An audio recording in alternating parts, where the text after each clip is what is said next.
penghalang menjadi orang yang salih hingga tanya hanji kurung saleh belam dosa, yaitu ar-riya bil amal,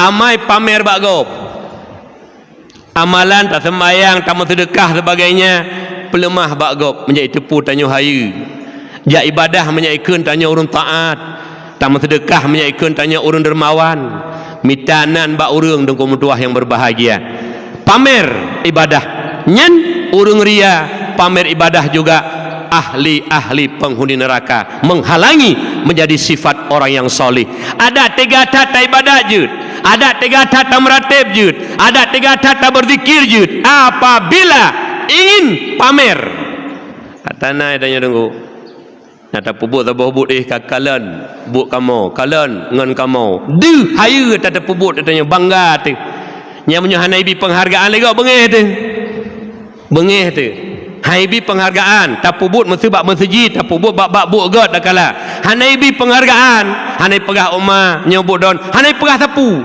bengeh dah hanaibi pujian.